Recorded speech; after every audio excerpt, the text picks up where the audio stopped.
right, we'll call the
Craig, you can take it back. Somebody turn the volume up on the TV.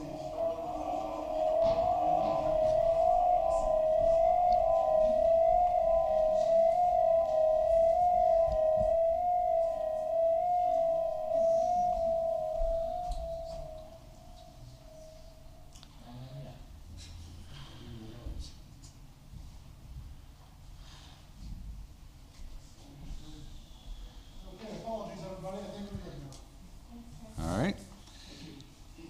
Thank you. Yeah, we'll call the Planning Commission meeting for October 18th, 2022 to order. First order is a roll call. I know Mr. Klecker is absent. I'm Rich Spiker, the Vice Chair, presiding, and I am here, obviously. Tony Mazanowski. Colin Russ? She's absent. She's absent. She indicated she would not be here. Colin's here. Jason Wazorek. I'm here. Amanda Burlingham, the alternate. Absent. All right. First item is the approval of the September 20th, 2022 meeting minutes. They were distributed by email to all members, and having reviewed them, any changes? I'll make a motion to approve. I'll second. All right, all in favor say aye. Aye. Aye. Next item, first item is the vacation of an alley. Proposed to close an alley adjacent to the downtown YMCA from Peach Street headed east. And look at the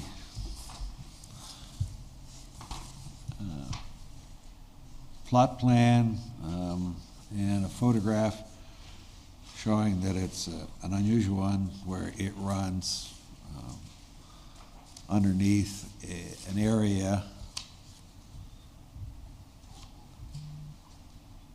between the original YMCA and an addition constructed sometime later.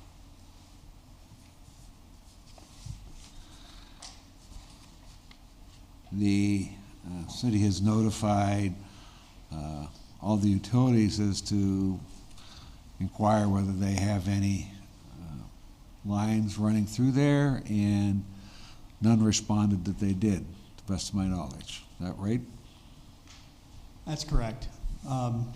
The process generally is that the city does an internal review to make sure there's no city infrastructure located in the alleyway. This is an unusual case with a building over top of the alley physically, and so we checked all of our records and verified that we don't have any utilities present in that area. We also reach out to all of the other major utilities, electric, gas, water, even fiber optic and folks like that.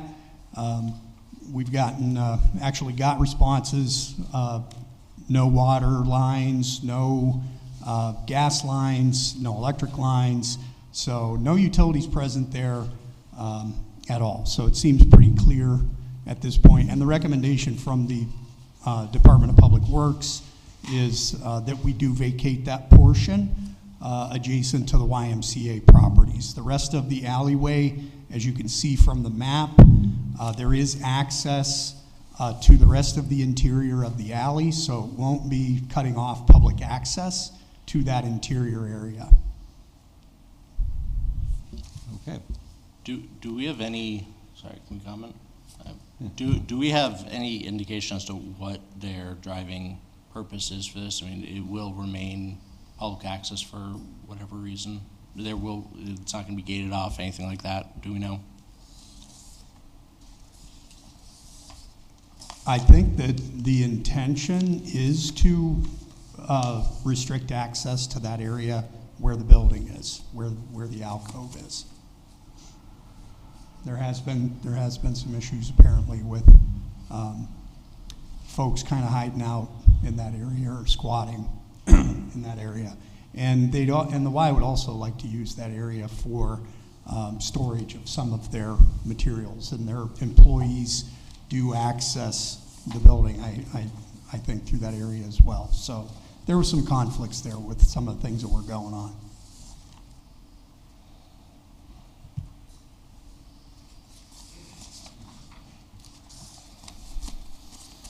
All right. Jason, any questions? Entertain a motion to approve it. I'll make a motion to approve. I'll second. Motion and second. All in favor, signify by saying aye. Aye. Aye. Thank you. Next item is the proposed STR short-term rental regulations. This we've dealt with it one time, recommended it go to council. They had a series of meetings on it and sent it back with some questions and whatever.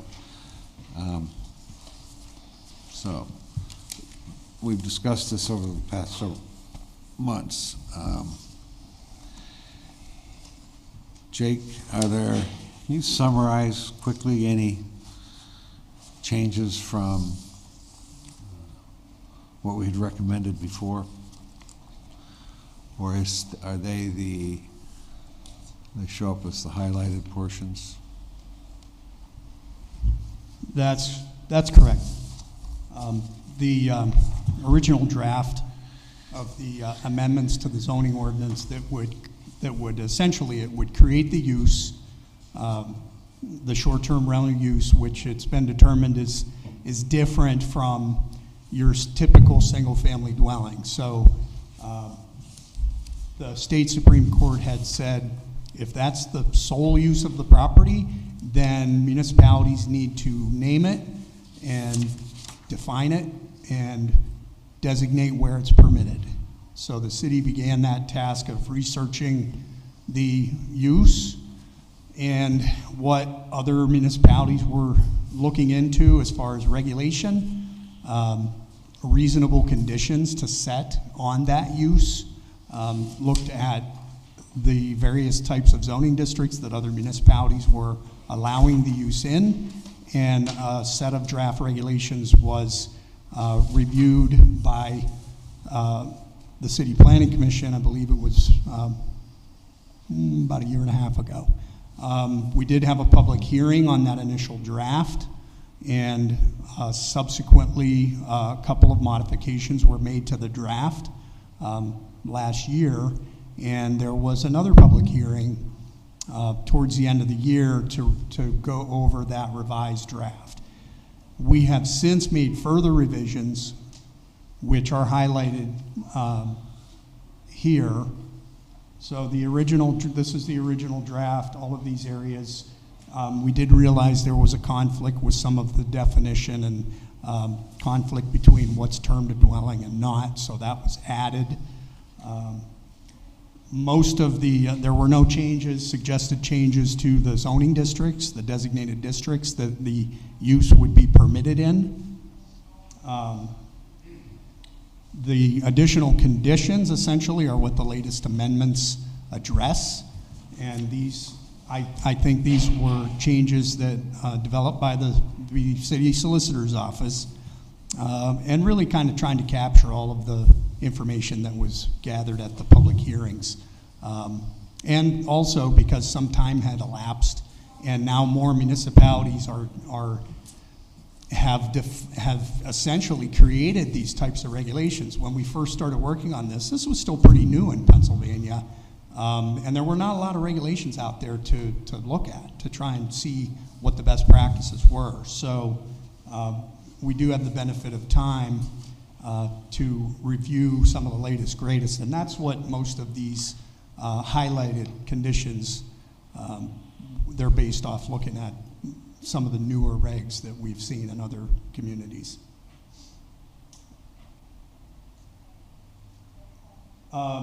So the first couple of highlighted areas really talk about the licensing. We had some language in there about licensing of these properties. This really kind of helps flesh it out a little bit more than what the previous statement was. And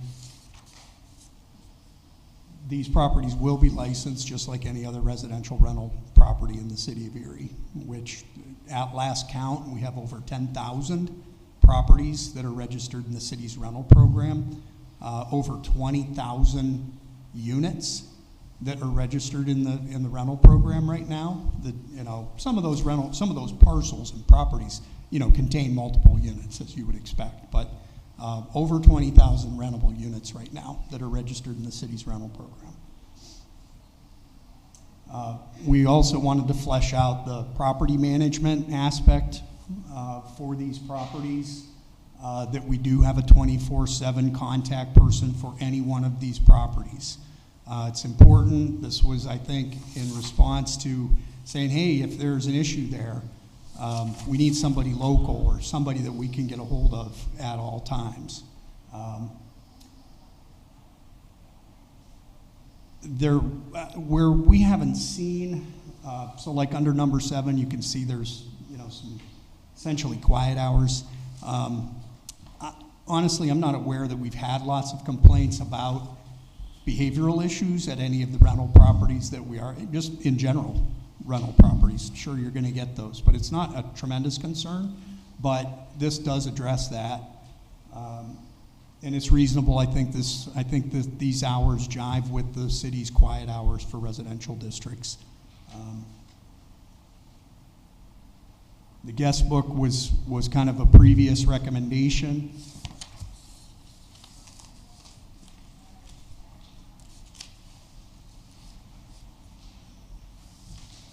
One of the other things that was mentioned at the last public hearing was having notice posted on the property that the unit is a short-term rental unit. So that's really what numbers 10 and 11 address. They fleshed out those requirements.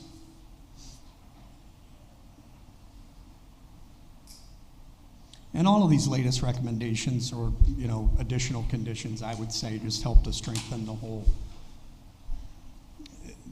regulatory aspect of these properties. You know, if it's next to impossible to try and think of every scenario that might come up for any given property. But I think this latest draft really does address the comments we heard in public hearings.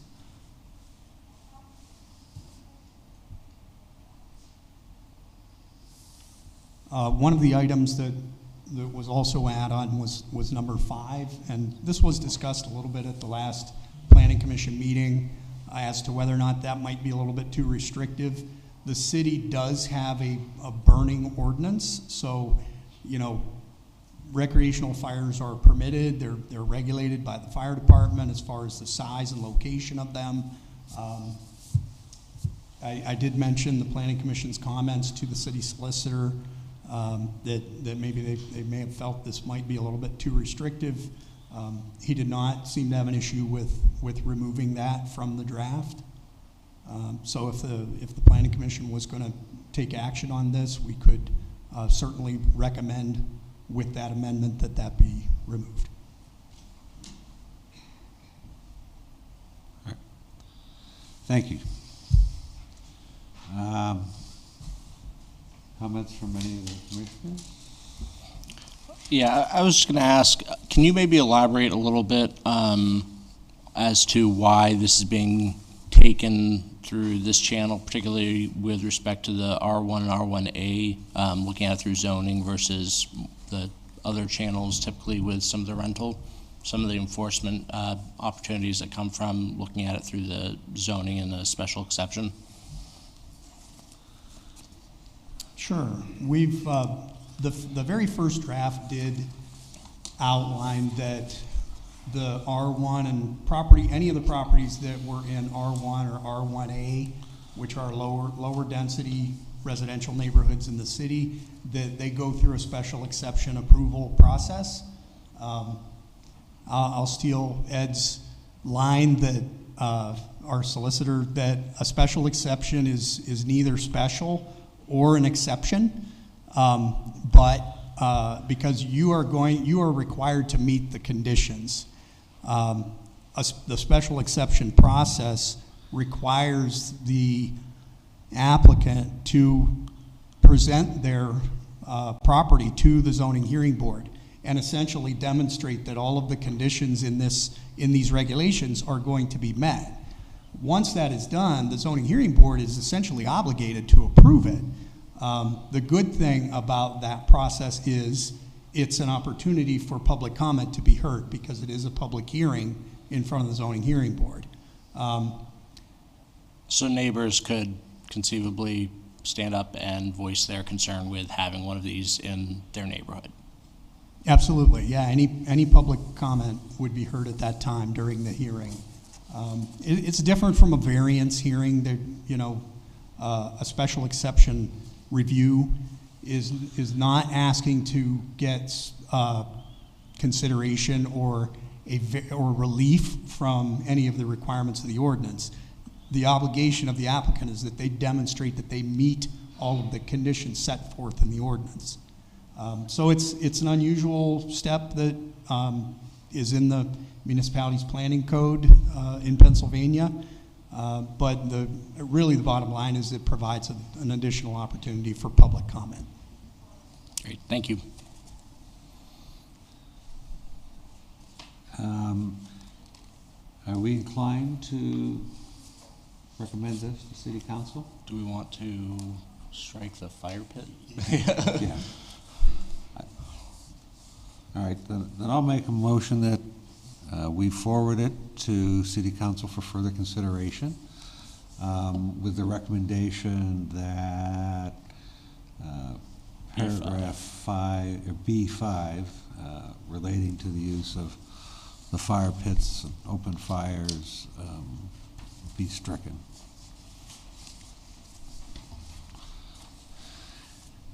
And to me, that makes sense because the city has, through other regulation means, to control those events. I think just a quick comment. One of the things that we've discussed, and we discussed after the meeting last month, was this is certainly would be an evolving, approach. This is, again, very new to everyone, so I think this is something that taking a proactive approach to get in front of it, put something on paper, and then now we can look at improving it down the line as we see how it works, what doesn't work, and go from there. Certainly an opportunity for people to have their voices heard too. Motion, do I have a second? I'll second. Okay, motion and second. Are there any comments from any of the members of the audience?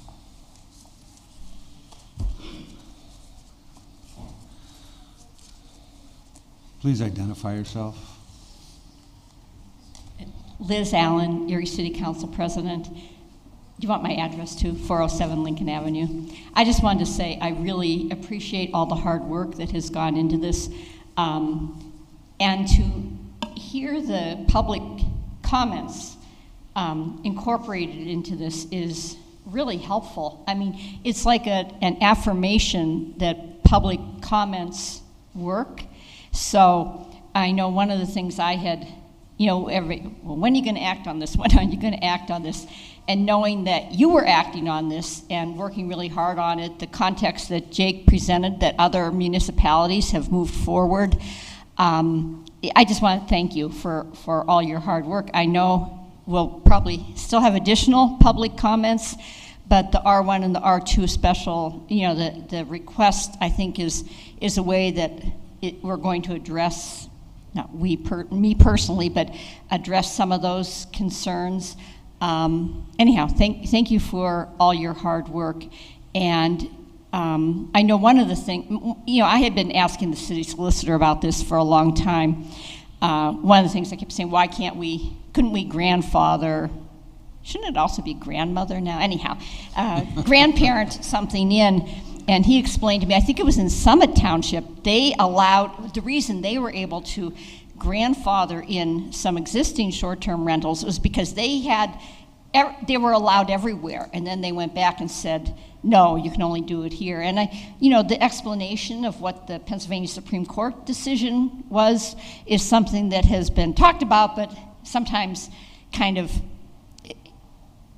construed in a certain way depending on what your view was on short-term rentals. I know that I had also thought we would have a good information data, or some data on, like, say, when tall ships were here, how did that impact Erie tourism? And John Oliver from Visit Erie called me, and I have to get back to him. I don't have that information yet, but he does have some data that would be able to be shared. And my last point was I was hoping also that we would wait until we had a new planning director here too, because we know we have to make sure that all of our rental licensing is enforced, and all those, having the display. Anyhow, I'm saying good work. I can't speak for all of council, but thank you. Thank you very much. Any other comments from the public? There being none, all in favor signify by saying aye. Aye. Aye. Thank you, everyone.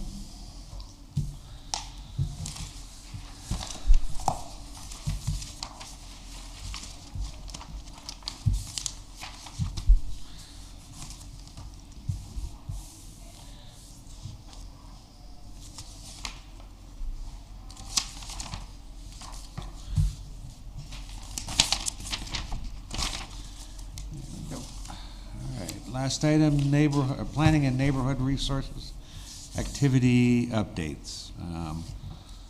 We have our new planning director. Come up and introduce yourself. And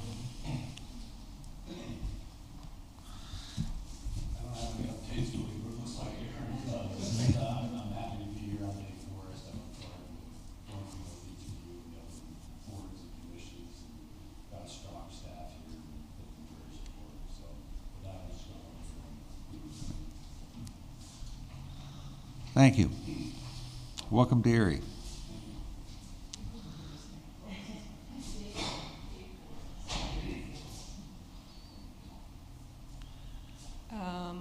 it on, Frank? I don't know. Hello. I know we talked last month. I didn't have too many updates from what we talked about last time, which was the Fairmont McClellan neighborhood plan. That's still in development. Hopefully by November we will have that on your agenda for your review. The participatory budgeting process, the first phase of input is complete. We received 2,000 responses to the survey, so now we'll be analyzing that information along with Public Works and representatives of council and determining specific projects and the budgets around those projects to move forward with, along with our Parks and Recreation Comprehensive Plan that will be moving forward in January, which we talked a little bit about last time. So other than that, the East Bayfront Greenway plan proposals will be due for that on this Thursday, October 20th, and then we'll be moving forward with the Redevelopment Authority closely on the planning process in the East Bayfront. So any questions about any of those things? No, thanks. Okay, thank you. Thank you. Is there any other public comment? Hearing none, We'll move to adjournment. Second? All in favor? Aye. Thank you, everyone.